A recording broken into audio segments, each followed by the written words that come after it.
To our final objective in this packet, which is explaining the role of aldosterone in potassium balance. And it's kind of really connected to how we've been speaking about aldosterone thus far. But it's going to have a different influence here with potassium. So just again, speaking about some terminology here with potassium, if we have high plasma potassium, this is hyperkalemia. If we have low plasma potassium, this is hypokalemia. And potassium is also important to our excitable cells.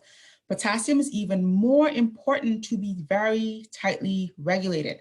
Potassium can cause an immediate heart failure. It can kill the heart. This is actually a part of lethal injections that are given to prisoners or people on death row or, being executed. So potassium is that lethal if it is not in the right proportion. It can also cause seizures and coma. And again, it can really be detrimental to the heart if it is in excess proportions, and it can be lethal very quickly. So it's really important to keep potassium very tightly regulated. And as we'll see, that is why it must be secreted. We did not see sodium being secreted at all. Sodium is not secreted, it is only reabsorbed. We do see potassium being secreted because it's very important that we don't end up with excess potassium. Again, that can become immediately fatal. Fatal or lethal, sorry. Trying to combine those words there. Okay, so glomerulus freely filters potassium, then it is reabsorbed in the proximal tubule. We talked about that mechanism. It kind of, well, we didn't speak about that mechanism, I apologize. And we'll talk about it coming up, but the mechanism is not clearly understood, and I'll talk about that coming up. But it is reabsorbed in the proximal tubule. In the distal tubule and the collecting duct, it is reabsorbed and secreted, right? Again, reiterating this idea here that we do not see sodium secretion, but we do see potassium being secreted as a way to rid the body of excess amounts of potassium. Okay, so potassium secretion happens in the distal tubule and the collecting duct. This is going to be regulated also under the influence of aldosterone, right? Also happening on these principal cells. So one of the triggers for potassium secretion is if there is excess potassium in our plasma. Again, this is not something that we want.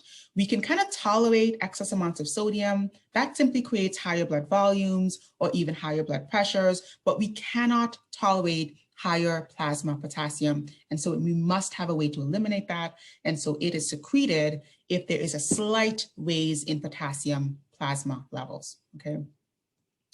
And then that is going to be manipulated by aldosterone. So here is the proximal tubule mechanism for reabsorption. And again, that is not clearly known. We know that it gets into the proximal tubule cell. We're not quite sure how, but then we know it's going to be moved across the basolateral surface by facilitated diffusion across these channels, these leak channels here. Or sorry, these leak channels, not facilitated diffusion, but leak channels. And again, we're not entirely sure the active mechanism. So it has to be an active transport mechanism, but we're not entirely sure what that mechanism is to get it into the proximal tubular cells. We also know that it can be moved through the sides of these cells. Again, this is kind of unclear. And this is a bit contradictory because we know that the proximal tubule has tight junctions. And so seeing it go between this cell, this paracellular transport is a bit contradictory. And so we're just going to leave it at the mechanism of how it gets into the cell and across the cell is not entirely sure. Okay, it's not entirely clear. Looking at how it moves across the principal cell of the distal tubule and collecting duct, it is going to move into the cell via the sodium-potassium pump on the basolateral surface, and then it is going to move out of the cell via these leak channels on the apical membrane, okay? So this is how aldosterone has an influence on potassium secretion. So putting more of these leak channels into the apical surface allows for more of that potassium to go from the blood, so from the plasma, which is on this side, on the basolateral side of this principal cell, into the principal cell, and then eventually leak right across the apical surface into the tubular filtrate, and then that can be excreted in the urine. Okay, so again, it's really important to reiterate this idea that potassium there must be a way to excrete potassium, whereas there is no mechanism to excrete sodium. Sodium is reabsorbed, and whatever is left in the filtrate that can be lost in the urine, it is not secreted. Potassium is reabsorbed and secreted. Okay. And then lastly, we'll look at these final checkpoint questions here. So really only involving potassium. So the first one, which hormone regulates potassium secretion?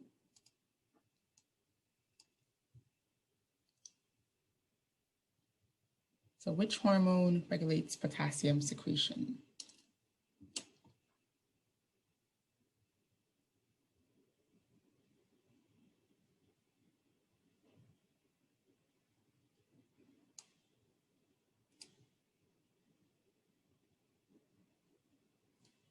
All right, great. Several responses here, aldosterone. So aldosterone is the only hormone that plays a role in increasing potassium secretion. And so you want to be connecting the different roles of aldosterone at this point. So aldosterone is increasing sodium reabsorption, decreasing sodium excretion. It's also going to be decreasing sodium, increasing sodium secretion and therefore increasing sodium excretion, okay? So aldosterone has several different roles. As far as potassium, it's going to increase its secretion, therefore increase its excretion from the body. And then the second part of the question, what are some stimuli for the release of this hormone? So what is one main stimulus that we talked about for the release of aldosterone?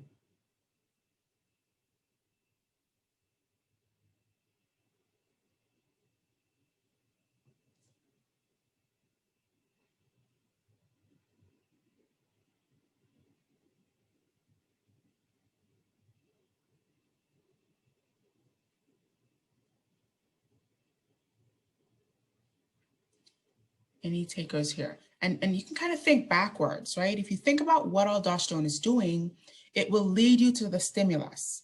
If aldosterone is increasing potassium secretion, then the stimulus for aldosterone is high plasma potassium. If we have too much potassium in our plasma, that is a stimulus to secrete aldosterone so that we can lose some of that potassium by inserting more of those channels and secreting it. Again, thinking backward as far as sodium goes as well. So we know that aldosterone is going to help increase more sodium reabsorption. So a stimulus for aldosterone will be high amounts of plasma sodium. Low amounts of plasma sodium, So if there's less sodium, again, think lower blood pressures, lower blood volumes. These were all some of the stimuli we talked about. But generally, less sodium in the plasma means that we need to be reclaiming more of that from the filtrate and losing less of it in the urine. So the stimuli for aldosterone, generally speaking, are high plasma potassium and low plasma sodium so that we can increase potassium secretion and then increase potassium reabsorption.